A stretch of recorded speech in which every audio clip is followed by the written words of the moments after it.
Hi everyone, welcome. FPL Matt Day here. This is the live game week 28 deadline stream. We are live. It's 11:30 p.m. here in Australia, so it's a little late, but we want to get the stream done, ready for the deadline, which is in about 5.5 hours.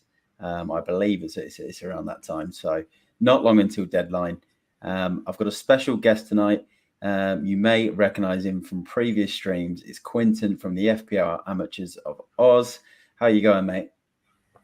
Yeah, not too bad, mate. I'm absolutely pumped for this game week because a lot of the big clubs aren't playing this week. So it's going to throw a bit of a spanner in the works for strategy, especially the free hit, people wild carding, people taking hits, people playing of 9 players. So I feel like there's a lot of variation this week compared to previous weeks. So yeah, I'm excited to see what happens. No, I agree. It's going to be an interesting game week because obviously there is 7 fixtures, and like you said, some of the big sides aren't going to be playing. So it will be interesting to see what everyone's strategy is, what their teams look like, what chips people are playing. But what we'll do is we will get straight into it in a sec. We'll share the screen. We'll go through the fixtures, pick our favourite players from each game and our score prediction, and then me and Q will go through some differential picks, captains and our player picks for the week, and then we'll go through any questions if they come in during the stream. If you are new here, if you can please subscribe to the channel if you haven't done already. Like the video as well, and get all your comments and questions in ready for the deadline. But we'll share screen. We'll bring up a quick comment from FPL Roo. Go and check his channel out if you haven't done already. It's great to see him awake and up for the stream. And he's just repping a bit of the old Vamos Sport in Lisbon in regards to the Europa League this morning. So yeah, that was a good result. That was, which will be interesting. Q, what do you think with the Arsenal players? I got a few. Obviously, we'll go through the Arsenal game in a minute, but that will be interesting now because they obviously had to play 120 minutes. It went to pens. There were some injuries, so yeah, that'll be an interesting game. And Patrick Vieira's just been sacked as well from Crystal Palace tonight, so it's going to make that fixture extra special, isn't it, Q? Yeah, no, it is. And I heard a rumour that Spurs deliberately knocked Sporting Lisbon out of the Champions League just to knock Arsenal out of the Europa League. So, fair play to Spurs. Everyone sort of, doesn't give them enough credit for the work they do. So, it was good to see this morning that they could, still affect European football, even though they were eliminated. But yeah, no, it's going to be interesting because a lot of people are talking about Zinchenko might not play, but yeah, there's a few spinners in the works. I think Zinchenko should play, but there might be a bit of early substitution in that second half. But definitely one to look at. No, it's going to be an interesting game. We will preview that in a sec. I'll just bring up the rest of the comments that have quickly come in before we share the screen. Welcome to the stream, Mira. Just saying, hey guys, go and check her out on Twitter if you haven't done already. Massive Liverpool fan as well, I believe. Football Ferreira, welcome to the stream. Great to have you in. Obviously, he's very happy that Arsenal are out of the Europa League. Paul, welcome to the stream. Looks like this is from Football Chat Box. What a legend Paul is. So go and check him out as well. And then FPL Roo just with a comment. Football Chat Box is in the stream. I think he's just done. I was just tuned into a little bit of his stream. He just did his live stream. So welcome to the stream, mate. Also got Ez Shark here. So there's a few different people in the stream. So great to see you all in here. But let's share the screen and go through these fixtures and Q. And yeah, if you've got any questions for this deadline stream, just get them in the comments, and me and Q will do our best to answer them. All right, so first game is the early game between Nottingham Forest and Newcastle. This is an interesting one because Forest have picked up some form lately, but I think Brendan Johnson, who's probably the biggest threat for Forest, he's got a 25% red flag at the moment, so I think he's got a bit of a groin injury. Newcastle obviously pushing for the Champions League places, so they're going to want to win this one, and they'll look at this game, Q, as wanting to get 3 points, and they'd expect to get 3 points against Forest. But yeah, I think it'll be tight. I'm going to go 1-0 Newcastle. I think they'll get the clean sheet. And I'm liking that Isaac shout. I've seen a few people online talk about Isaac as a good pick for Newcastle this week. So I'm liking him. So I'm going to back Newcastle for the 1-0 win. And I'll back the Pope, Trippier, and Isaac sort of triple up if you're on the free hit. But yeah, what are you thinking in this one? I actually think that Forest are going to score. I think Newcastle will just do enough to get the win. So I'm going to say 2-1. I think Brennan Johnson, we spoke about him on previous streams. I think that he could very much get a goal this week.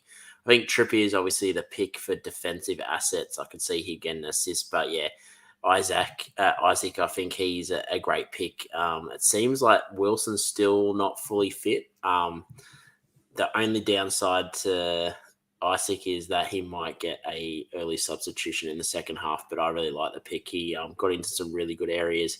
His shots are actually in good areas as well. It wasn't outside the box. It was in good areas inside the box. So, yeah, definitely people that are playing the free hit. I like him as that third striker option as well. Yeah, and he got the winning goal against Wolves as well last week. So, yeah, if he gets a start, he could be obviously a really, really good pick. Let's bring up some comments that have come in as well. Whilst we've been talking about this game, Football Chat Fox just mentioned that he's just finished his deadline stream. So go and check his channel out and his stream out as well if you haven't done it already. Jermaine, a good day all. Missed you guys last week. Had a bad game week because of that. Yeah, sorry to hear, mate. I think last week I must have just done the wild card video, and then we didn't do a deadline stream, did we? Q last week. I can't remember why. I think I was out. I was out. Yeah, I was out at a comedy show actually. Yeah, I think you're getting wined and dined in Melbourne, mate. And I was a bit under the weather. As you can probably still tell from my voice, it's a little bit, I guess, sick sounding. So I've been on the mend the last couple of weeks. Yeah, Q's been up all night watching the Europa League. Welcome to the stream, Tiger and Guna, Mira in the stream as well. FPL Root, Newcastle do a clean sheet. It's been too long. Has been too long, and obviously we're all on. A lot of people are on the double up for Newcastle from game week 17 onwards. They've been on that really good streak of clean sheets, not letting in goals. So yeah, I think they'll get the clean sheet as well. This is an interesting stat from Paul. Forest haven't failed to score at home since game week 1, which is a really, really interesting stat. So, yeah, maybe Newcastle might not keep the clean sheet queue. Brennan Johnson is injured, though. Yeah, it is a tricky fixture. Is he? Is he out this week? Well, he's on a 25% red arrow at the moment. Yeah. 25%, red flag. And, it says he's got a groin injury. So, yeah, there'll be a big loss. Well, then definitely clean sheet for Newcastle if he's not playing. Yeah, okay. Well, let's go into to the next game, Aston Villa versus Bournemouth. This is another one that's really big for this game week because no one's really looking at Bournemouth players, even though they did just beat Liverpool 1-0 and they looked pretty good in that game. I thought Billing was really good, who obviously had a lot of that good form early on. Slanky got on some good positions. I know they're probably not priority players, and Villa players are because they've got the double game week in 29. But is there anyone in this fixture queue that you've got your eyes on from Bournemouth, perhaps? And then obviously talk about Aston Villa as well. But yeah, what are you thinking in this game? Well, I've got an actual funny little stat for you, mate. The last 4 fixtures they've played each other, Bournemouth have won all 4 of them, and they've won the last 2 at Villa as well. Wow. So, okay. Yeah. Big stats. So it could actually be a very interesting fixture. I'm going to say 1-1. I think it's going to be a tight game. I think there'll be a few chances for Villa, but I don't think it's going to be a game where they're going to dominate. And I think Bournemouth, the way they've been playing lately, I can see them scoring a goal. So I'm going to go 1-1. And I definitely think Watkins is a good pick, and even Billing could be an all right option as well. But yeah, probably a game I'm not too interested in a lot of assets, just outside of obviously Watkins and Billing. They're the only 2 that I'd sort of consider. Yeah, now I've got a feeling as well that this could be quite a tight game. Bournemouth are fighting in that relegation scrap. They need the points. Ollie Watkins, I think it's 7 returns in his last 8 games or 6 returns in his last 7 games. He's on really good form. One of the most informed strikers in the game at the moment. So I agree. I think if Villa score, he's involved. And then, Billing. He's always a decent FPL option. So I think I'll back you there. I might go with a 1-1 as well. Bournemouth need the points. And it's that business end of the season now where teams are fighting relegation and they always seem to pull results out of the bag. We'll go into the next fixture in a second, which is Brentford versus Leicester. I will bring up some more comments. Just a quick one. If you have joined the stream and you're new here, please hit the subscribe. Go and check out Quinton's page as well at FBL Amateurs of Oz on Twitter, Instagram, and you can put him into to Google as well. And you'll find some pretty interesting stuff, but you'll also find his website as well. So go and check that out. It's all fantasy football as well. So go and check that out. Let's bring up some more comments. Football Ferreira is asking for some Arsenal fans due to the Europa League defeat for them. PSB is in the stream. Great to have you in, mate. Get your captain thoughts in the comments when you can. It's about 20 to 12 at night here for me and Q. So we decided to do a late stream. We didn't want to interrupt anyone else's live streams out before us. So we just thought, let's try and find a time afterwards. Plus, we're like night owls at the moment and we just don't sleep. So we're here. Welcome to the stream, FPL Bateman. FPL Rue, Marcus, and then Edwards in the chat. Oh, yeah. Marcus Edwards from Lisbon. So there's a bit of Arsenal banter going on in here, which obviously I don't mind too much.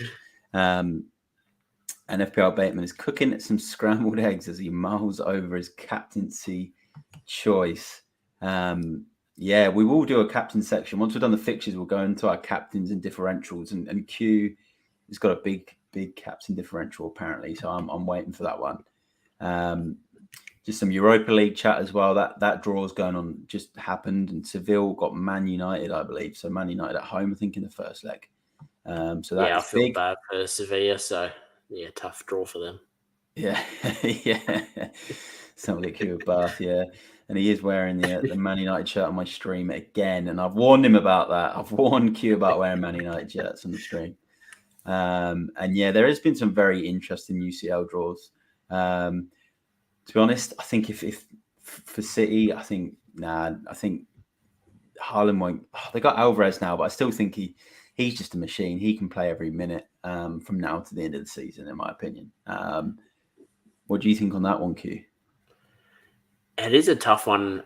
I think maybe an early shower type thing. I'm not sure whether they fully rest him because they're still within touching distance of Arsenal. So I think he's got to try find a happy medium in how to, I guess, minimise his minutes, but also get the wins in the Premier League. So we've seen over the last few weeks, smaller clubs, say Bournemouth and other clubs like that, are doing all right against the big clubs. So I could see him playing, but I think the early shower, so maybe it's more of a captaincy conversation than having him or not having him. So I think that's probably the biggest factor is do you captain him in these games because he could be, leaving the field, 50-minute mark.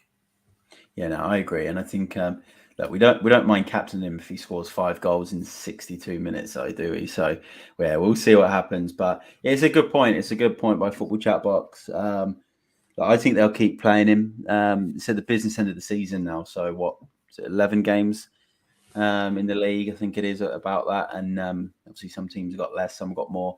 And that with the Champions League, I think he'll play. But his minutes will get limited in that last sort of 30 minutes if City are winning the game. We do have an Arsenal fan in the stream, Tiger and Guna. And Football Ferreira is giving it to the Arsenal fans at the moment. So we'll let them have their battle in the comments. Johnson is injured, so he's got 25% chance of playing this weekend. Let's go on to the next game. There's plenty of comments coming in, which is great to see. So keep them coming in. Let's go on to this Brentford versus Leicester game. I think one of the big topics from this one is the fact that Ivan Toney is on 9 yellow cards. And if he does get a yellow card in this game, he will miss double game week 29.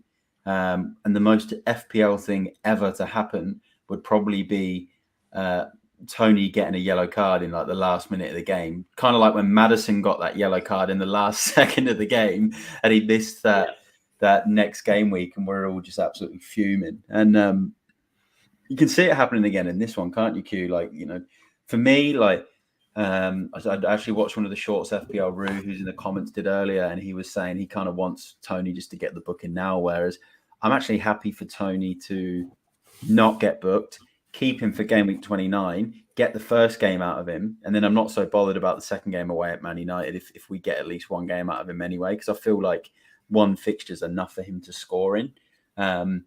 But yeah, I think he's gonna be a good pick this week. I think he scores in this game. I think Brentford will win this by 2-0. They're on really good form. But yeah, what are your thoughts, Q, with the score, players to look out for, and what you're thinking on Tony? I think there's going to be goals in this game, and just a nice little stat. Not one for stats, but James Maddison in his last 3 league fixtures against Brentford, 2 goals, 1 assist, and last 4 fixtures overall in all leagues, he's got 3 goals, 2 assists. So this is a fixture that Maddison does like. I think there's going to be goals from both sides. Unfortunately for people like myself who have David Raya and Rico Henry, but yeah, I think this fixture has goals. Average, I think, 3 and a bit goals in their last 4 fixtures. So I think this is one for the attacking assets and probably not for the defensive assets. So I'm going to go Leicester. I'm going to say Leicester 3-2. Wow, big call. Leicester have been averaging in their last 5 away games. They've been conceding an average of 2 goals per game, which is why I'm liking someone like Ivan Toney as a captain option. But like you said, Leicester score goals in this fixture. Maddison could be a good pick. So I like that summary there, Q. Let's just bring up a couple of comments. Paul just coming in saying Johnson is reported injured, but Cooper has been known to lie. Football chat box is heading off for now. Thanks for staying in the stream. Yeah, I'd definitely be keen to come on to the Fantasy Football Scout for sure. And I know Q would as well. So for sure, we would love to appear on there. Let's see what else is going on. I think there's some back and forth between Tiger and Guna and Football Ferreira. So Football Ferreira he's a Barcelona fan. So yeah, he loves his Barcelona. But yeah, unfortunately they're winning La Liga, aren't they? But yeah, they're out the Europa now. So yeah, some back and forth between Tiger, Guna, and him. Let's go on to the next fixture. There has been quite a few questions that have actually come in as well. So keep all your questions coming in. And we are going to do a Q&A section towards the end of the stream. So if you stay in the stream, we will look to answer all of these questions. We've seen there's one in there about SG Pinan in double game week 29. There's also one about Havertz as well. So we will go through that at the end. I'm actually going to be going to that Australia-Ecuador game. So I'm going to be scouting SG Pinan and his fitness and his minutes. So yeah, there will be a live video on that in a couple of weeks. So let's go to Southampton versus Spurs. Jack did quickly ask, did we break 100 points last game week? I got 99 points, so I missed out just, but I was pretty happy with it. Q, did you break 100 points? No, I wish I did, but no, I fell short. I think I was about 85 or 87 points, so a little bit off. But yeah, definitely still happy with the game week. But yeah, 100 points would have been nice. I know. How can what's FPL become when you're getting like 87 points and it's like feels like a bad score? Like it's just it's ridiculous. Yeah. Like what's happened to this game? But look, let's go to Southampton versus Spurs. I've had quite a few people ask me about this game this week and what I think from a Spurs perspective. And I've sort of said when we have one game a week, it's when we're at our best because we don't have to concentrate on any of the other comps. Spurs have never been one to have huge quality of depth in the squad, which is why one game a week is quite manageable. And at the end of last season, we went on a really good run under Conte. Son was on really good form. And I can see the same sort of thing happening from now to the end of the season because it's just one game a week, nothing else to play for but the top four. So I think this game, I do think we'll win. I think it'll be 2-1. I do think we'll concede. Ward-Prowse has a knack of scoring against us. But Kane and Son have a knack of scoring against Southampton. So I think they'll be obviously the main picks. Maybe Pedro Porro on that right-hand side, taking free kicks, delivering those balls in the box as well. So that's my thoughts. I think we'll edge it, but I don't think it's going to be comfortable because Southampton are another one of those teams that are fighting for their lives at the bottom of the league. So, Q, what are your thoughts on this? Yeah, no, 2-1 as well. I definitely could see you guys conceding, but Son actually loves this fixture. 3 goals in his last 4. So for people on wildcards or even free hits, I definitely think Son is a nice little option there because, we're looking at differentials. You've seen on Twitter, the Twitter bubble, we call it, there's so many teams that look similar. So I think a player like Son on your free hit, I think he could, pay in spades. And yeah, definitely Kane is the mailman, so he delivers regularly. So yeah, either looking at those two, in my opinion, this fixture maybe a Poro. But yeah, I think Son for me is probably the pick I'm looking at in this game. Yeah, I like that. Son did get 4 goals in this fixture a couple of seasons ago, and Kane got all of the assists and scored the 5th goal in that game. And I think Son got the assist for him as well. So, that was ridiculous. I think it was 5-2 to Spurs. And it was all about Kane and Son. So I think they will deliver this weekend as well.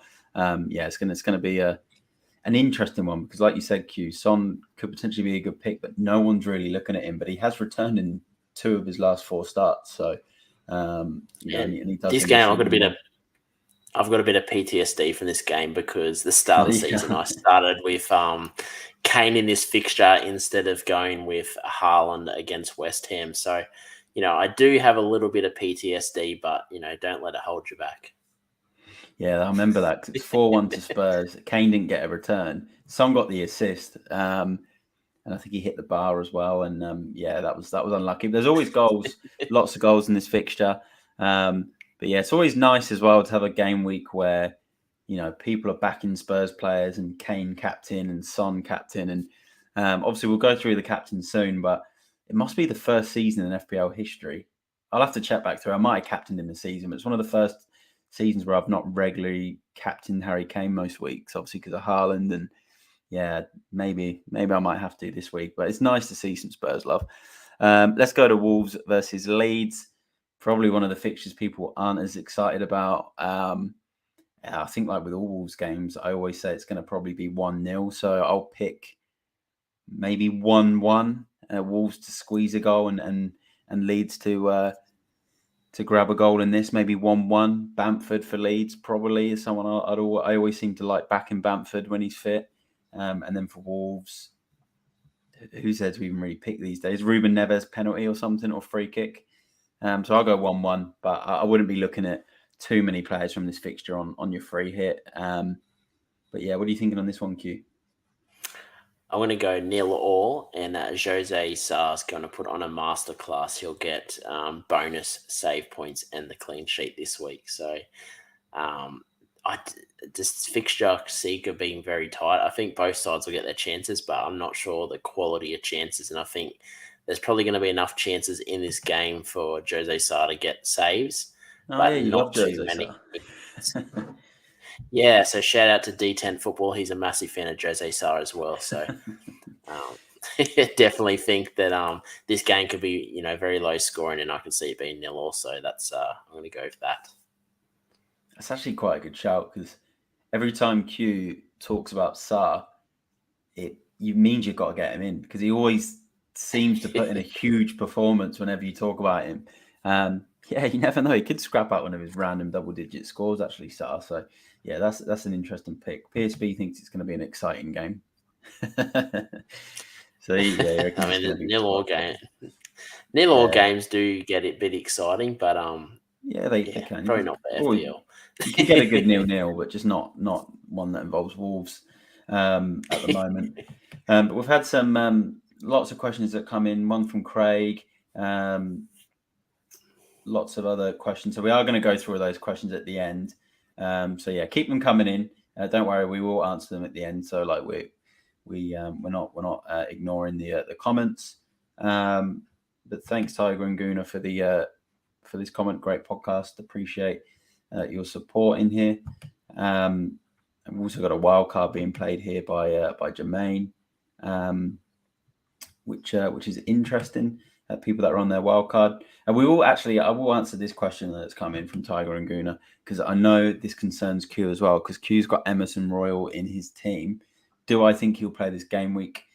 I'm going to say no, because I think Pedro Porro will play on the right side, and then Perisic will play on the left side. There is one alternative, which Q mentioned earlier, and that's Emerson maybe going on to the left side. But honestly, I can't see it happening from the start of the game. So, yeah, I think Emerson Royale, if you've got him, you don't need to transfer him out. You can probably just bring him on, and then he might just get a point. And that point could end up being quite valuable this week. So, yeah, I think Spurs are going to go with Perisic and Porro now. And thanks for tuning in, FPL Roo. Obviously, it's getting towards midnight here in Australia, so a lot of our Australian viewers are probably heading off to bed. So let's go on to the last couple of fixtures. We've got Chelsea versus Everton, and there's a lot of people with a lot of confidence in Chelsea all of a sudden. Q, what are you thinking with Chelsea? Do you think it's fair that a lot of people are confident now? They beat Dortmund in the Champions League. They won last week as well at Leicester. To be fair, like even under Potter, and I think I was saying this to a lot of people, they've not conceded a huge amount of goals. We've seen some of those really big kind of double-digit scores from Kepa, and he's done pretty well for our teams. So what are you thinking on this game? I think it's going to be low scoring. This fixture historically is pretty low scoring. The jury's still out for Chelsea with me. I think that they've looked a lot better, but they're not at a stage where I'm going to heavily invest in them. But I think defensive assets this week, like a Chilwell or even Reece James, I think he'll play this week. But in terms of attacking assets, you can probably go Havertz up top. I think 1-0 to Chelsea in this game for me, and it could really be Havertz scoring and maybe a Chilwell assist. But yeah, and I don't think Everton's going to produce enough chances for Kepa to get save points, but I do think Kepa's probably the best goalkeeper option this week. So I think Kepa, Chilwell, and maybe a Havertz or someone like that, but I wouldn't be heavily invested in them at the moment till I see a bit more. Yeah, no, I agree. I think two players you can get. I don't think the triple up's valid yet. I think a lot of people have hung on to Kepa, which I think is fair. So that's still a good choice. And then I like the Chilwell pick. In the reverse fixture, he got 9 points. He looked good last week against Leicester. He got 10 points again a few weeks ago. I think with Chilwell, I look at Chilwell every time I watch him play, and it's almost like watching a left winger play or a left-sided forward play, because he's always attacking and he's always finding himself in the back post. So Chilwell's a really good pick. He's someone that I just can't fit him in this week, and I'm not taking a hit to get rid of another double game week player for next week. I'll probably look to bring him in next week for Ben White, and he's someone that I just get this feeling can come out and maybe grab a goal in this game or get a big score. So I'm liking Chilwell. Don't mind the Havertz pick as well. I think because he's got such low ownership, he's really worth a bit of I think he's still a gamble, but having those pens might help. But I don't mind that one, and obviously Kepa. But I'll back Chelsea to win. But again, maybe 1 or 2-0. I can't see it being an absolute thrashing. Chelsea just aren't doing that at the moment. Question that's coming from Steve. We'll go through the Arsenal game in a second. We're going to take all the questions at the end. So if you stay tuned, we will take that. We'll take this one from Craig whilst we're on Chelsea. Do we think Chelsea will throw their eggs into the Champions League instead of chasing fourth? I reckon you're spot on there, because I think they've run out of games for fourth, to be honest. I don't think there's enough games for them to really have a proper push at fourth place. So I actually agree. I think they will just throw everything in the Champions League. They did get Real Madrid, didn't they? So that'd be tough. But they knocked them out a few years ago, Chelsea, when they won it. They knocked Real Madrid out in the semi. So I think they'll be doing that, Q. I think they have to. Yeah, no, definitely. I think they do have enough depth as well. Sterling is flagged at the moment, but they got Sterling, they got Mudryk, they've got Pulisic, they've got Mounts. Like they've got a lot of players. So They've got loads yeah, of players. It's ridiculous. They've got so many they've players. I bought forget. I actually forget half their players. Like people, I couldn't. There was players you just forget even play for them. They've got that many players. Yeah, it's insane. It's insane. I've not seen a squad like it. It's like Reece incredible. James is probably the biggest issue for me if you are looking at him, because they have come out and said that it's not about how many games that he plays. They're going to just try bring him along and play him, in the games that he's 100% fit. So I don't think he's an option. No. But if you're feeling risky, I just he think you're definitely right. has upside. Yeah, I just think with Reece James, injury record this season's not been good. He might say he starts this weekend, he might get something and then gets everyone's hopes up. But with Chelsea being in the Champions League quarterfinals, they'll save him for that. Like they've got opportunity of getting to another final this year. Now And they've got Loftus this far. Cheek played good the other day as well. So, he's been filling in. Yeah, they're not short of options. Chelsea aren't short of options in any position. So, I wouldn't be going Reece James. I think Chilwell's still the best pick. Welcome to the stream, Onto the Ball. Go and check his channel out if you haven't done already. Really, really good channel. Lots of good analysis on there and reaction videos as well. Let's preview the last game of this blank game week, which is Arsenal versus Palace. So like we mentioned earlier on, Arsenal played 120 minutes in the Europa League. They got a couple of injuries. Tomiyasu, Saliba, which is a big injury if Saliba's going to be out for the next couple of weeks. Crystal Palace have actually let go of Vieira as well earlier on today. So this is going to be an interesting game. I think Arsenal will win. They've disposed of these sides quite comfortably at the Emirates for the most part this season. So I think they'll win this probably about 3-0. And I think if you're on a free hit, you could probably just do the full triple up, similar to what people did with Brighton last week, where they did Mitoma, McAllister, and Solly March. I think you can do the exact same with Arsenal and go Martinelli, Saka, and Odegaard, or you could go Saka, Martinelli, and Trossard. So I think Trossard will start again in this game. And he was on set pieces and he looked really, really sharp. So, and I think Arsenal will win. So what are your thoughts on this one, Q? Yeah, I think Arsenal are going to get the win. I'm going to say 2-0 against Palace. Palace hasn't shown me enough that they pose a threat in attack, but they might get the odd chance, but I don't think they're going to get high quality chances. And yeah, Martinelli, he's 2 goals in 2 games against Crystal Palace. So, he's definitely a player to consider. And I think Trossard, and I would actually leave Saka out this week. I'd go Odegaard, Martinelli, and Trossard as my trio. Wow, big call. So did you say Odegaard, Trossard, and Martinelli? You didn't say Saka?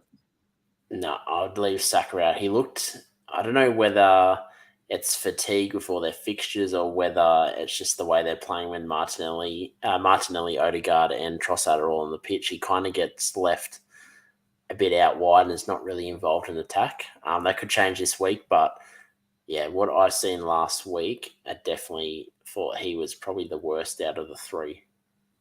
Yeah, no, I agree. We'll just quickly bring up some more comments that have come in. Mira, thanks for tuning in. We'll see you in the next one. Good luck for the game week. PSB is coming back in just saying, actually, Palace don't have a manager yet, so no manager bounce. And There'll be a bounce. yeah, and he thinks Arsenal will win 5-0. And then Tiger and Guna thinks it'll be 3-0. So, yeah, I think the same. I just don't see any hope. Now PSV saying interim manager bounce. I just don't see any hope for Palace unless something was going really wrong with Vieira that was there and the players didn't like him or something. Like I just look at it and just think, yeah, they've just been pretty poor over the last couple of months. So but that's a big game for obviously everyone on their free hit because they're looking to load up and triple up on those Arsenal players. But that's our fixture preview, our sort of best players from each club and each fixture that we like, and our score predictions. What we'll do now, We'll go through our captains, our differentials, and then we'll go through all the questions that have come in throughout the night on the stream. If you're new here, you can please just like the video. If you've just joined in, subscribe. If you're new here, also follow Quinton at FPL Amateurs of Oz. You can find him on Twitter, Instagram, and on the internet as well. If you just put FPL Amateurs of Oz in on Google, it will come up with his page. So go and check him out as well. Let's go into our captains. So let's do 3 captains from 3 to 1.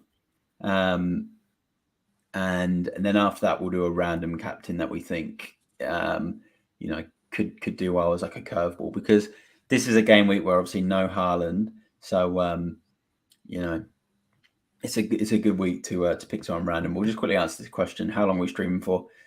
You know what? It's kind of when we do the live deadline streams, we can't always put a time on it because we say an hour and then we've had some that go for like 2 hours. But basically what happens is this captain section and differential section goes for probably about 10 minutes, 5-10 minutes. And then we go questions from there.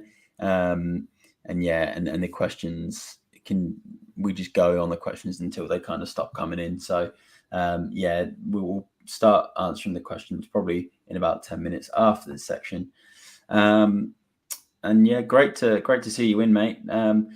So we do this weekly, and then Q's got plenty of content on his page as well with the A League and also with the Premier League, and he does a separate podcast.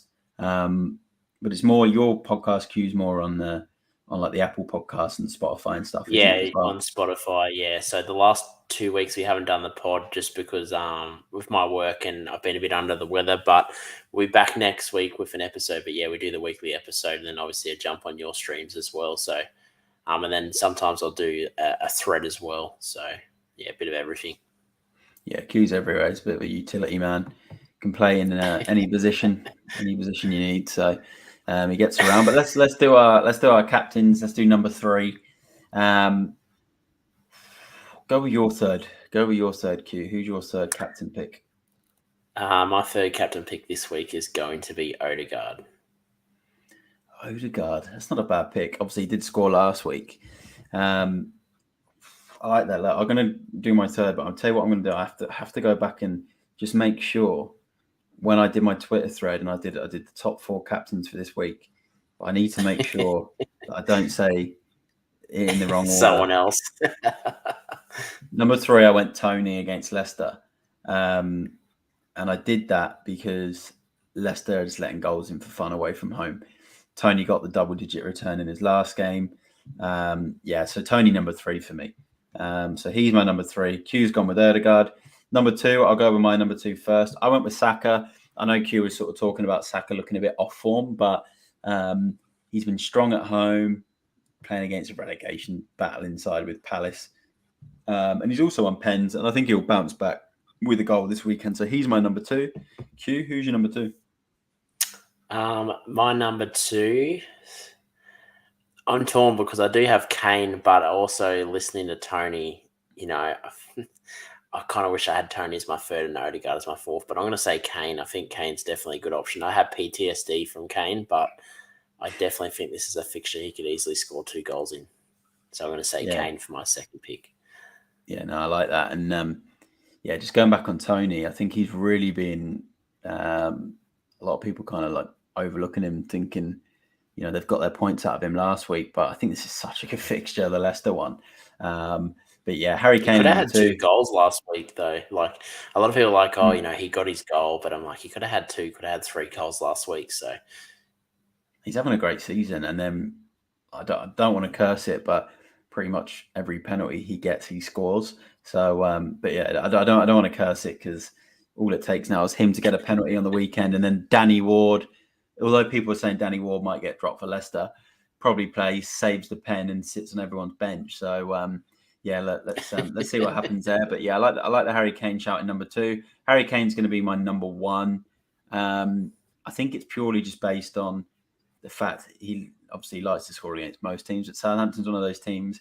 scores plenty of goals against.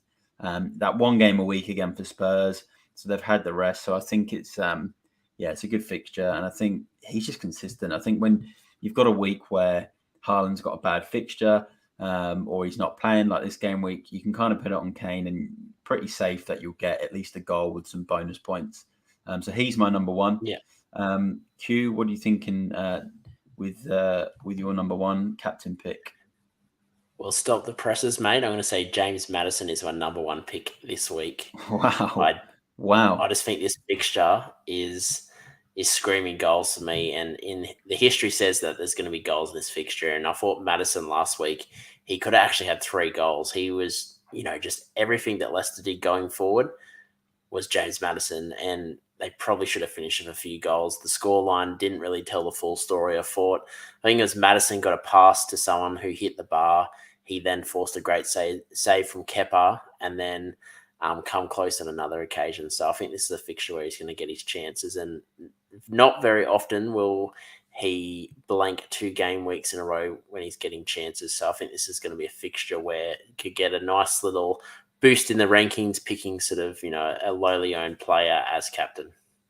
Yeah, no, I like that. I like how you've gone with sort of what would probably be a curveball captain as your number one captain shout. And like, look, if Maddison hadn't had these injuries, he'd probably be, I've got a lot of points, and it'd be pretty popular this week as a captain anyway. You're not worried about maybe an injury. He's a type of player that can come back, and he tends to get niggles and knocks, but you happy to take that risk? Yeah, that was probably one factor. I wanted to watch Leicester's game back against Chelsea just to see how he looked, because he does have the injury history, but he moved around quite well. I think he got subbed on about 90-minute mark. So if they were sort of worried about his fitness or there was any concerns, I think he would have had probably an early substitution in that game, because they were down by 2 goals, I think, by 70 minutes into that game. So I sort of thought if he had any type of niggle, they probably would have took him off, but they kept him on to pretty much nearly the full game. So I'm pretty confident, at least for this week, in Maddison. Maybe one to watch after this week to see how he pulls up, but definitely think that, for this game week, he should be good to go. No, I love that. I love the fact that you've just gone completely differential for the number one captain. I've kept this comment up from PSB, obviously, ever since we were talking about Kane as my number one captain in Q's number 2. Welcome to Man United, Harry Kane. Look, I don't know if I can invite Q back on the stream next year if this happens. If Q was to wear a Man United shirt and knowing that there's probably going to have the name Kane on the back, I don't think we'll ever see Q on one of my streams again. So we'll make it happen. PSB will make sure that I do get it, and I'll be wearing it every stream. Yeah, so we'll see what happens there. But let's go through a curveball captain in a sec. Paul, if you are still tuning in, I'm in Melbourne, and Q, Hunter Valley, New South Wales. Hunter Valley in New South Wales. So basically, no one knows where Q lives. It's a mystery.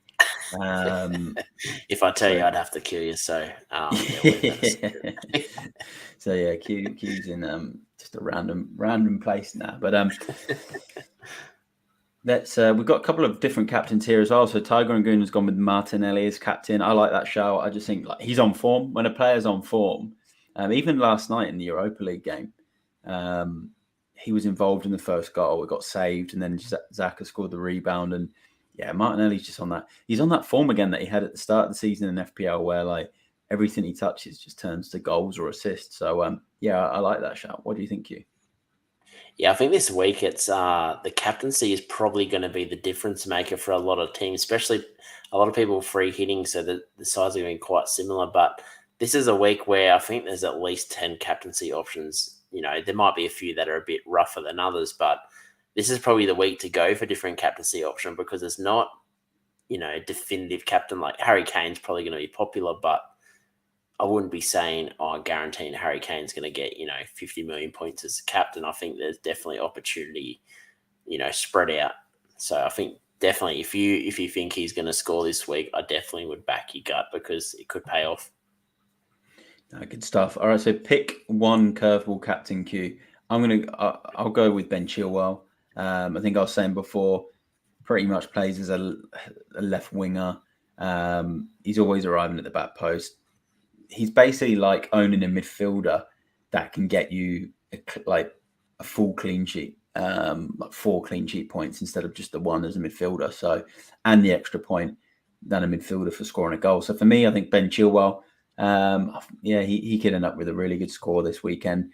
So he'll be my he'll be my curveball. Who's yours going to be, Q? I'm going to double up on the defensive captaincy and I go Trippier. I think with the news that Brennan Johnson's not going to play, I don't know where their goal's going to come from. I think he's actually quite crucial in their attack. So I think clean sheet to Newcastle in that fixture, and Trippier, as we've seen all year, any clean sheet, he's getting maximum bonus. And if he gets an assist, you're laughing. So yeah, I think definitely he's a good option.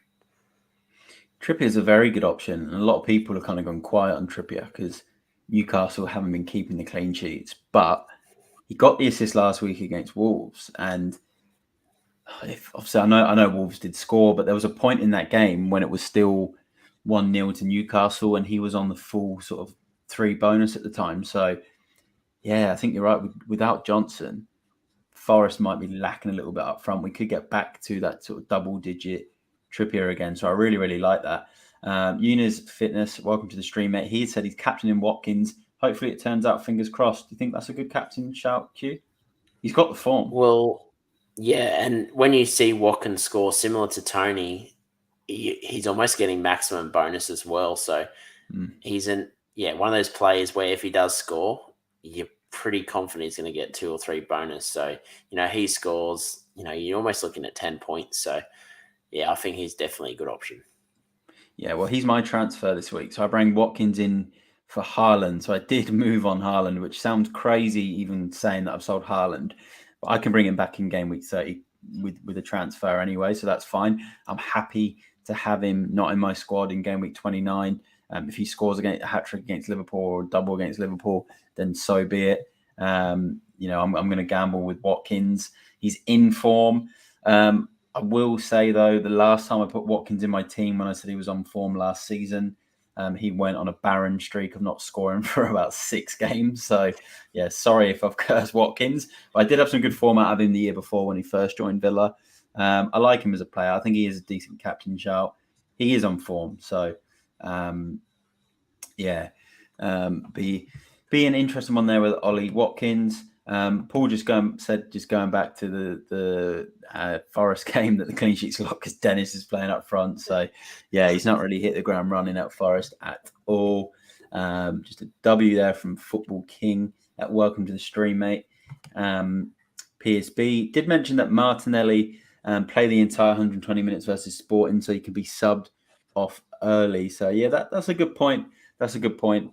Obviously, for those earlier that mentioned they're going to captain Martinelli, and Paul is actually a Forest fan, by the way. So just having a little bit of a dig at his own strikers. But let me know, Paul, what you think of Serge Aurier in the comments. Obviously, Spurs released him, and he's been at Forest. He's done quite well in FPL at times. I'll be interested to hear what the Forest fans think of him, because I always thought he was a useful player at Spurs. But let's go some differentials, and then we've got all these questions that we got to go through. So plenty more to cover. Let's just do our differentials then, Q. So I'm just gonna quickly read out my 3 differentials now. So let's bring them up for everyone. Okay, so my first differential. This is not in any order. Havertz at 5.3% owned. So all these differentials that we're going to pick are going to be under 10%. So Havertz, who we spoke about earlier. The next one I'm going with Alex Moreno from Aston Villa. So this is if you're on a wild card or even a free hit, because he's 4.4 million, 0.3% owned. Looks like he's nailed down that left back spot for Villa. He's got 3 returns in his last 4, and Villa have only kept 1 clean sheet in that time. And 2 of them were attacking returns, which were assists. So if you're going in that Villa defence, I think Moreno is the best shout. So he is another one of my differential picks. And then my last one, just below the 10% mark at 8.2%, Son. Based on the fact that Southampton is the team he scores a lot of goals against. He comes into form in the last sort of 9-10 games of the season, just like he did last year. And I think this could be a good week for him. So they're my differentials. Q, is there anyone else that you want to bring up? Yeah, this is criminal that this guy has a differential under 10% owned. I say James Madison at 8.6% owned. I think he's a great pick this week. I was just having a look and I'm like, oh, he's definitely going on the list of differentials because I definitely think that he could go massive this week. I'm going to say Alexander Isak from Newcastle.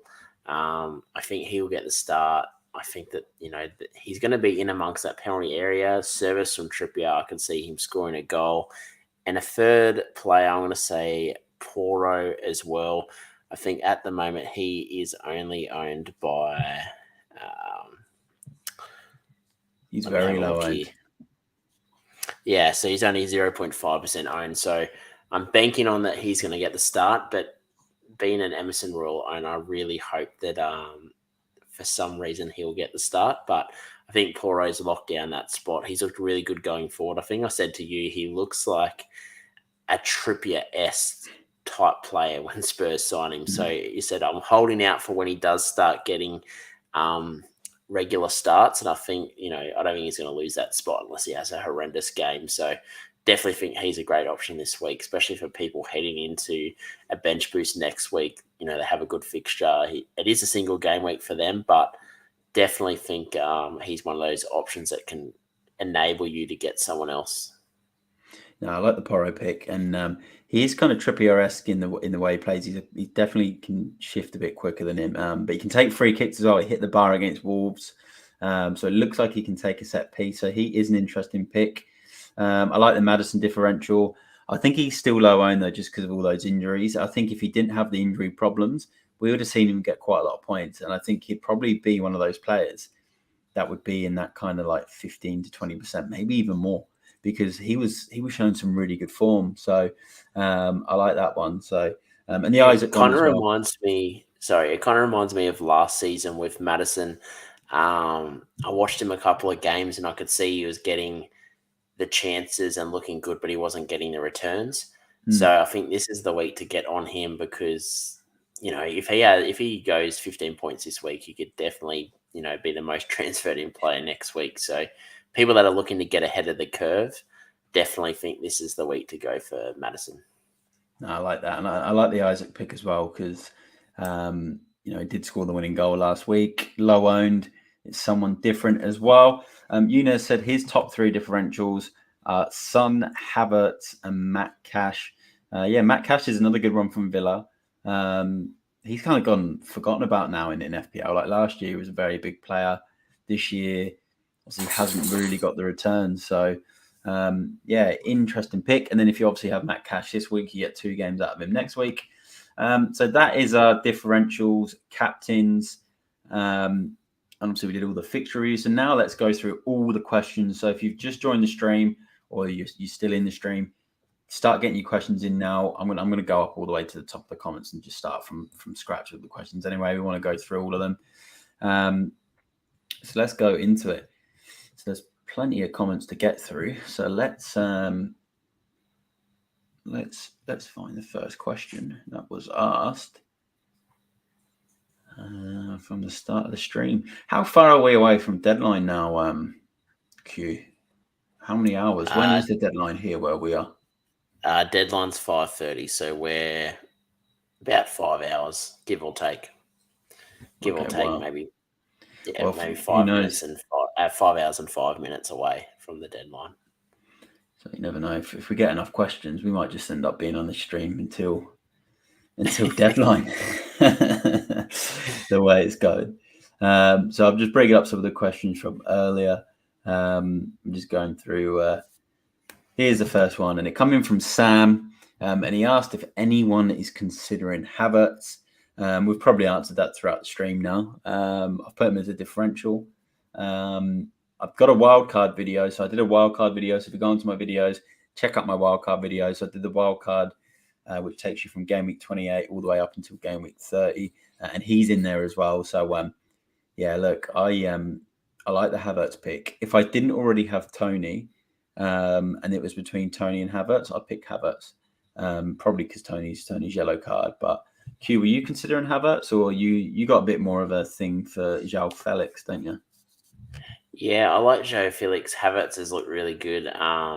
It's a tough one because you're going to go Tony, probably going to go Kane, so it leaves one spot. So you're choosing between Isaac, Havertz, or Brennan Johnson not playing. Obviously, takes him out of the equation. But you got Watkins as well, so it definitely is. It is hard to pick that third striker, but I haven't seen enough from Chelsea to probably be 100% confident with Havertz. I'd probably go Watkins because proof is in the pudding. He's been scoring goals every week. So I'd probably have Watkins above Havertz or Felix, but I don't hate Havertz. Definitely I think he could be, scoring goals, but yeah, I just haven't seen enough at the moment to be confident. No, I agree. And if Havertz is watching the stream, then it's good to know Q doesn't hate him. So definitely. Yeah, He's a good fella.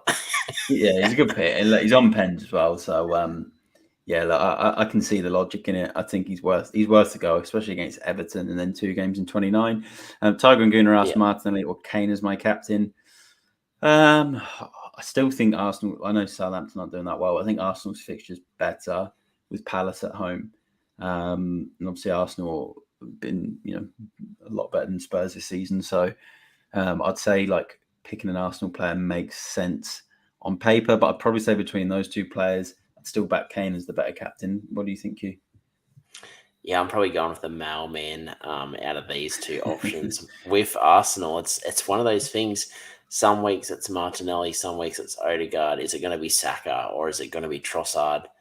Where when you look at Spurs, is it going to be the mailman or is it going to be the mailman? So it's I'd probably go with Kane, and Kane has been getting a lot of chances. Obviously not banging in lots of goals. Last week got a double, so definitely could see him this week getting a goal and an assist and maybe 3 bonus. So I think the opportunity for Kane's there, whereas Martinelli definitely does good in this fixture. Arsenal do look good, but he could maybe end up with just an assist and, it could be Odegaard getting the goals or it could be Saka. So, yeah, it's one of those ones where depending on your risk this week, what you would like to take, but Kane's obviously the easier option in my opinion. No, I agree. So we've got a question as well that's come in here. FPL Bateman, Marcus, what do you fellas think about Purvis's availability for double game week 29 after Ecuador's 2 friendlies in Australia? Well, I think I've mentioned earlier that I'll be at the second friendly here between Australia and Ecuador. So I'll be doing a live running commentary if SG Panan is playing in that game. So look, to be honest, I think just because they're friendlies, I can't see him. I can't see him going too hard in those games. I think he'll be fine for the availability after. What do you think, Q? I'll just tell you something funny. I didn't know who Purvis was. I've only known him by his last name, so I had to do a quick Google fact check. But yeah, I think he should be fine. These are professional footballers. He's probably going to come over to Australia. He might play 30 minutes. I don't think he's going to play big minutes. And, he's going to get wined and dined with some nice, Australian cuisine. He's going to come back. He's going to be fighting fit, ready to go. So I don't think there's much to worry about it. Obviously, injury maybe, but I just don't think he's going to be playing big minutes. I think he'll be rotated both games. So, yeah, I think he should be fine. If anything, he's probably going to come back even fitter than he was when he left. So, yeah, I agree. I will say one thing, though. One game's in Sydney and the other game's in Melbourne. And for those people overseas, you've got to fly from Sydney to Melbourne, which is still only an hour and a half on the plane. But, it would be like flying from, England to, like Madrid for a Champions League game. There's still travel involved between the 2 games. So that's something to consider. But I do think Q's right.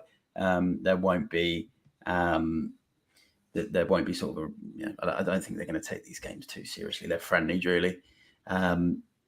But let's go through some more questions that come in. Craig, hey boys, great content as usual. What's your thoughts on wildcard in game week 30 to load up a Newcastle, Chelsea, and maybe Liverpool then use a bench boost and a good double to try to make ground from 300k to 100k.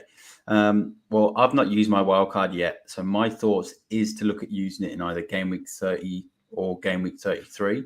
So I like that strategy. I wouldn't use it now. If you've got sort of 9 or 10 players this week and you've got enough doubles next week in your team, then I'd then save it for those later stages if you haven't used it yet. Q's used his, so I think he's in a different scenario. But yeah, Q, what are you thinking on that?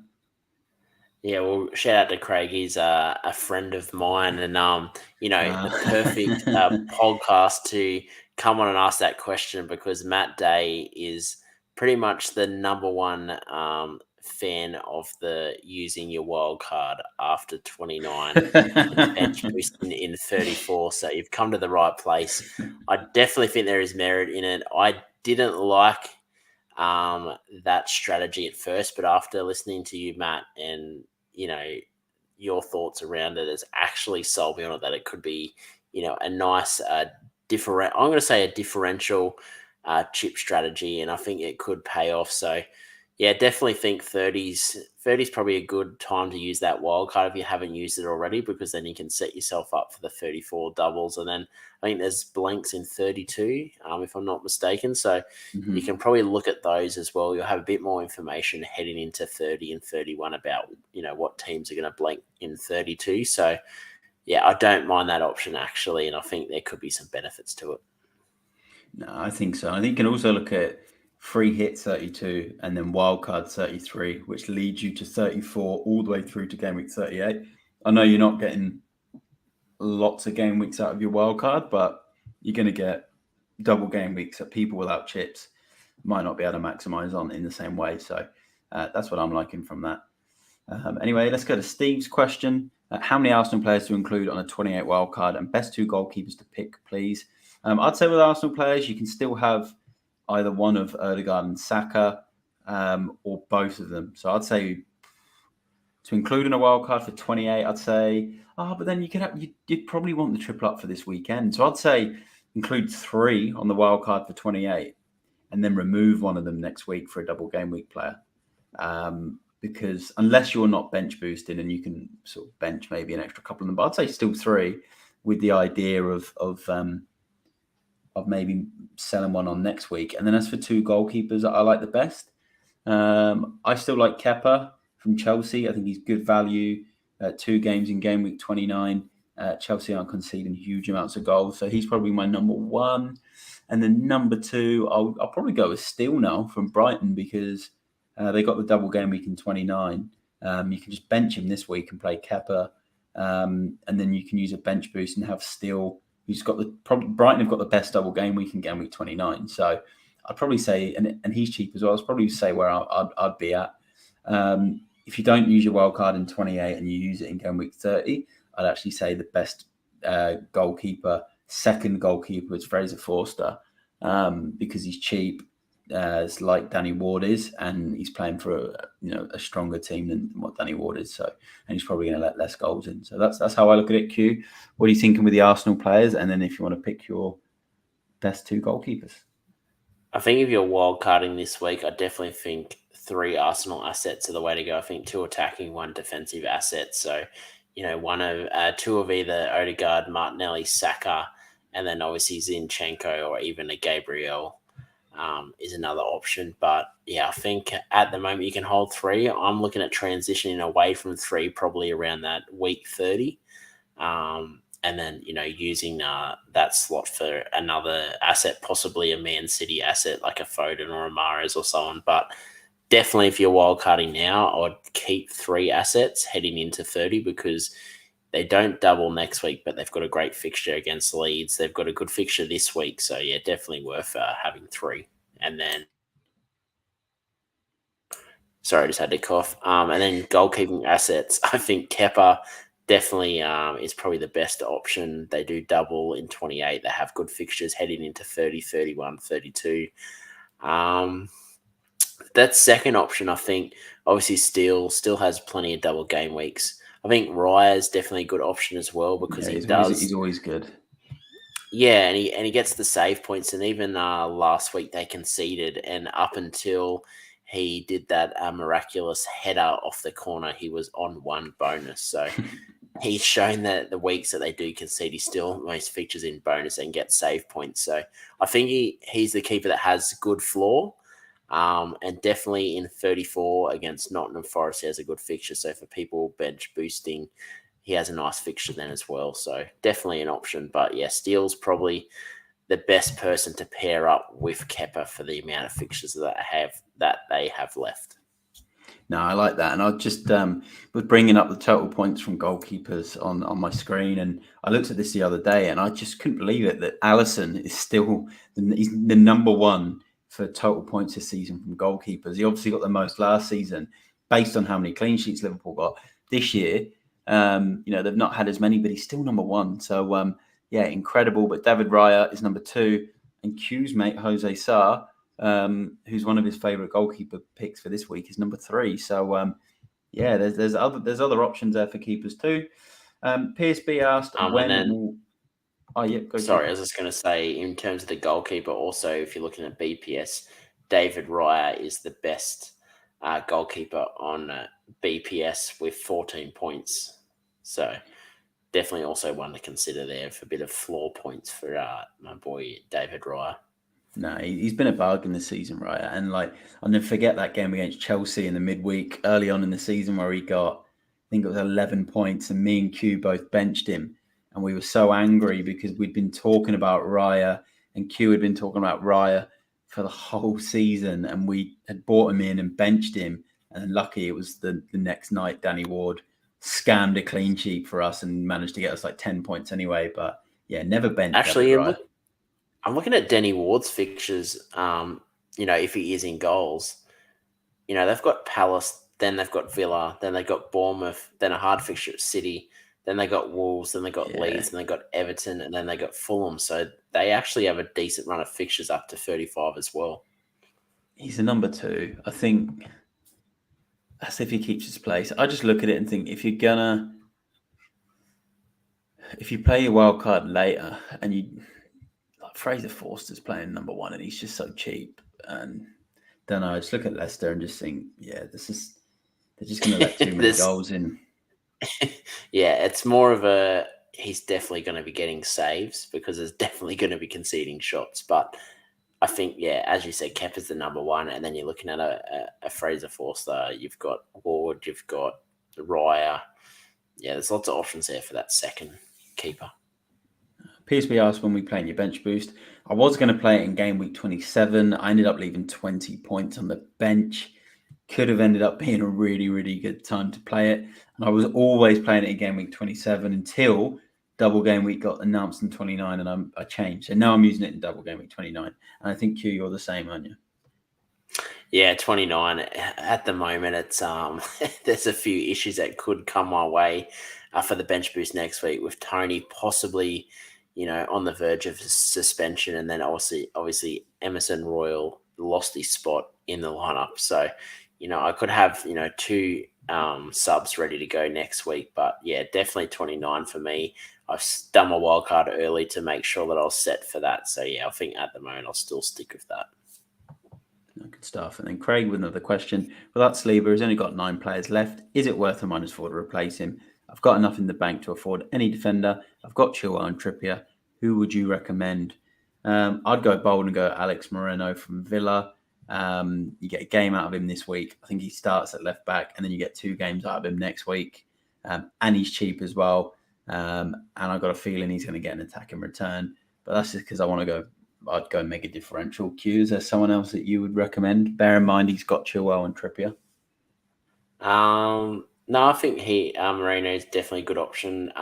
Defensive wise, not great, but attacking wise, he's been really good. But I'd even maybe hold off on the -4 because I know you're going to probably play with 9 plays this week. I think 9 plays is all right. I think there's going to be a lot of people in that same boat. And if you're looking at the players you have, you've got Chilwell and Trippier. You could easily be getting 30 points from both of them this weekend, or 20 points. Yeah, that's a good point. So I definitely think this is the week. If you don't need to take the hit, 9 players definitely a good amount of plays this week because a lot of people are going to try avoid using hits this week. No, good stuff, Q. Good stuff. I like that. PSB just saying he's going to go with Chilwell as his captain, who was obviously one of the curveball captain picks. So that's good to see. Eunice did ask, is Danny Ward playing tomorrow? I think Everson has a chance to start. There's actually an article I read on the Leicester Mercury News or something, and Rogers was talking about the keepers only a day ago. And they did say in their paper that they think Danny Ward will keep his place till the end of the season. They just don't think it's going to change now. I know there's been some rumours on Twitter, but I don't know. I think they'll just keep playing Ward, to be honest. I just think it's too late. I don't think Everson's going to make much difference. There's just not much in it between the two. Q, do you reckon Ward's going to lose his place now? Unless Iverson turns into Van der Sar, I can't see it happening because, to be honest, I don't think the defensive issues are anything to do for Ward. If anything, Ward's probably kept them in games with his goalkeeping this season. So I definitely think that they'll probably stick with him unless he does something like kick the ball in his own net or does what Sanchez done at multiple weeks. I just don't see him losing that spot. So probably one to keep an eye on, especially for the bench boost next week. But yeah, I think his spot's safe at the moment. No, I agree. And WB come in and said he was also on Emerson Royale, and he thinks he's going to come on and get a last minute assist, and he's sure of it. So if you're an Emerson Royale owner, you've got to play him. I hope so. It's annoying because it's deja vu for me. Last season, I think it was Alonso at Chelsea. I'd wanted to get him at the start of the season, but held out to week 5. And then that's the week that he lost his spot to Chilwell. So I got him in and then had him sitting. And then Kukurea this year, bought him Kukurea in on my wild card in 26, and he hasn't started. He started one game since. So typical, yeah, definitely typical FPL. You wouldn't think anything of this stuff if you didn't play FPL, would you? Let's be honest. Question from Tiger and Guna: what do you think of bringing in Forster in for Kepa in goal? I'm going to say Kepa because I can never pronounce as Yaga. I can never pronounce his surname. So, what do you think bringing in Forster in? I'd keep Kepa. I wouldn't bring Forster in for him because Kepa's got the Everton game this week and he's got 2 games in game week 29. So I wouldn't be making that move. If you're talking about bringing both of them in, I don't think that's the worst move. I think they're 2 good keepers to own, but if you're picking between the 2, I think Kepa is the best one at the moment, don't you reckon, Q? Yeah, no, I wouldn't be doing that. I don't mind after 29 bringing in Fraser Foster as your second keeper, but definitely not replacing Kepa. No, I agree. Another question from Tiger and Guna. What do you think of using Bournemouth players? As I'm thinking of getting Senesi, Billing, and Solanke for my wildcard. That is bold. A triple up on Bournemouth. They double in 29, don't they, Q? Yes, they do. Actually, their double in 29 is not too bad, actually. It's actually quite good. Well, Brighton's one of them at home, but they do double. So, you know what? It's actually quite a good call because no one's talking. All the wildcard drafts, even the ones I've done, on my wildcard videos, my free hit videos, none of them have involved Bournemouth players. And the double they've game got week 2 home fixtures. Fulham, Brighton at home. Yeah, so I don't mind it. I'm probably going to go. I'd go Billing. Over Solanke, I'm looking at it now. I think 2 10-point hauls in a row for Billing. If he gets something at Villa this weekend, I think the Billing train's back, and I think I might be looking at bringing him in game week 29. I think that's a great call. I wouldn't go all 3. I just think Bournemouth the sort of team that could easily just come out and lose both games and 1-0 or fall kind of flat. But at least I think a Billing is worth a shot for sure. At least 1 or maybe 2. Yeah, I think up top, there's too many options up top to have Solanke. Yeah. I think obviously Brennan Johnson being flagged, takes him out of the equation, but so many options for 29 up top. Whereas I think the midfield, Billing could be a good pick. You could definitely bring him in. He plays, a Villa this week, which I don't think is a hard fixture. So definitely think, yeah. So I think definitely I like that, 5th midfield option on a bench boost, putting Billing in. I definitely think he could outscore, a lot of other assets. But yeah, wouldn't go Solanke just for the fact that you've got so many options up top. No, I agree. I think there's a good point on the strikers. But Billing, I think if you've got someone like Andreas Pereira, even though Fulham got good fixtures coming up. But if you want to sort of get rid of him and get another budget midfielder, and then Billing's only about 5.1 million, I believe. So like, yeah, he's a bargain. I really like that pick. But anytime, thanks for joining the stream, Craig. Thanks for joining the stream, Craig's Steve. killing it this season. He's actually beating me in fantasy. So I said, maybe you need to be the bloke making content. Yes, it must be beating me then. So it would be. So yeah, he's obviously having a really good season this year. So thanks for joining the stream. Thanks for joining the stream, Steve. Good luck as well. WB will definitely being Watkins in for Haaland, but I want Chilwell. Would you swap for Emerson, Henry, or Estupinan? Oh, is that West Ham's Emerson? Because he plays twice in game week 29. Henry plays twice in game week 29, and Estupinan plays twice in game week 29. So I'd do for Henry, actually. Henry, yeah, because the Brentford double's probably tougher on the defence, isn't it, than the West? But I'll probably do it for.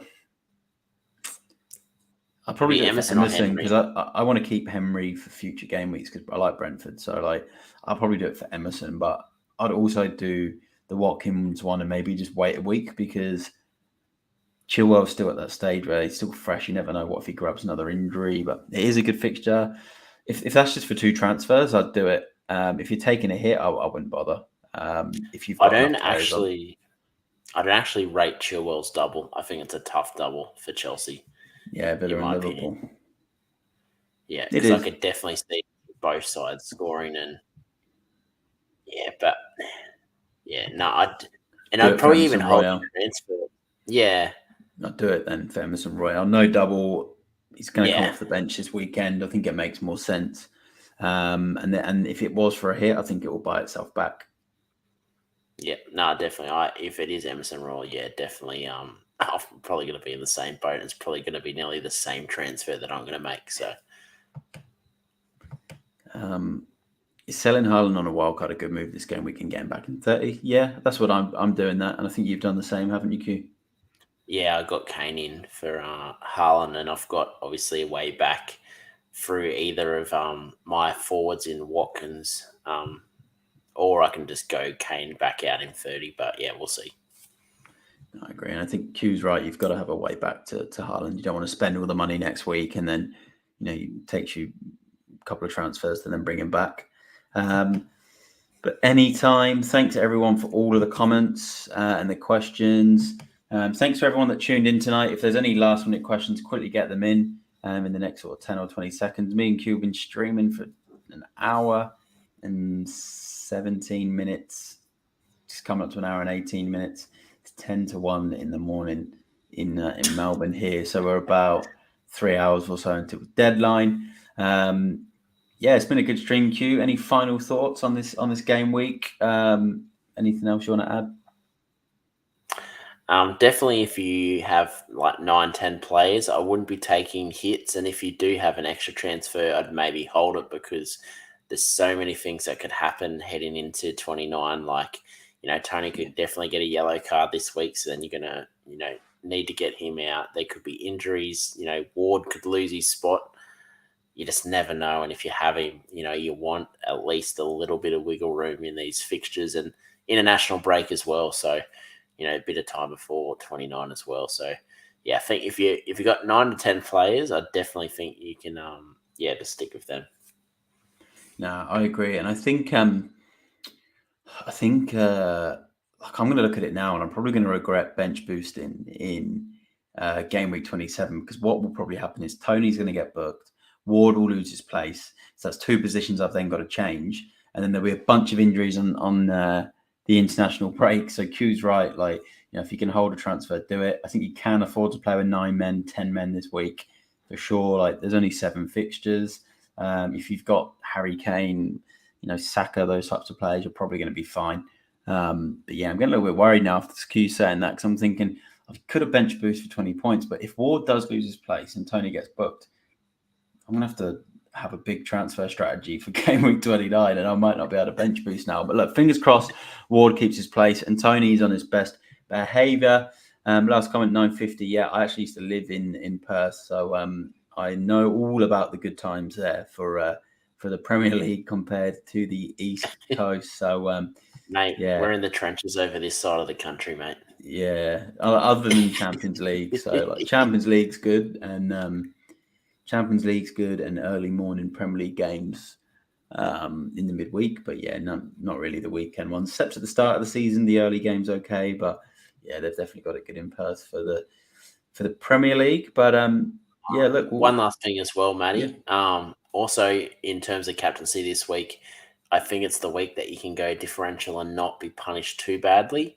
So I definitely think back yourself in this week, regardless of whether they're high owned or low owned. I think this is the week to do it. No, I agree. Tiger said, shall I keep Douglas Luiz or get someone else from -4? If Luiz is starting for Villa, I think you can just play him. You never know, he might randomly pop up with a goal or a red card. He's actually got a few red cards before, but he's also a player that just pops up with a goal every now and then. But for a -4, like if you think about it, if he starts, if Villa keep a clean sheet, doesn't get booked, 3 points. With the -4, whoever you bring in, you got to hope gets 7 points this game week. If you did do a -4, you could bring someone in that's got 2 game weeks next week. So even if they only got 2 points this week, then you'll probably buy back the hit over the next couple of game weeks. But for me, I'd probably just play him. Any player that I can get on the park that's even just going to start the game, I'd play. What about you, Keith? Are you the same? Yeah, no, I fully agree. The number one rule about this week is get warm bodies. You just need warm bodies on the field. Doesn't matter if they're Fred. Oh, well, Fred doesn't play this week, but players like Fred just don't offer a great deal of things. But 2 points, take it every day of the week. But it could be one of those games where everyone's got Watkins and Douglas Luiz scores the only goal. It happens, and it's just the way it works with FPL. So yeah, if you can get the players on the pitch, do it. But look, we'll look to wrap up the stream there. It's been a really, really good stream tonight. Thanks for everyone that tuned in. Lots of new faces, which was really, really good to see in the comments. So please like the video, subscribe if you're new here, give Q a follow as well. You can see his tag of Oz on the screen. So he's actually on YouTube as well, so you can subscribe to him on YouTube. But he's pretty big on Twitter and on his website as well, and Instagram. So go and check out all of his content. He does a weekly show with a West Ham fan called Damo. So they do that together, and you can download it. And yeah, I appear on there as a guest every now and then as well. But look, we'll leave it there. Thanks for coming on, Q, and good luck everyone for the game week. Last words, Q, quickly before we wrap up. Good luck. Yeah, good luck. Yeah, good luck. And yeah, look, thanks everyone that tuned in. Thanks for all these nice comments as well from Jermaine, from Paul, Tiger, and Guna as well. Yeah, it was great to see you all in the stream. So yeah, we really appreciate it. But yeah, I'm FPL Matt Day, joined by Quinton at FPL Amateurs of Oz, and we will see you in the next one. Bye for now.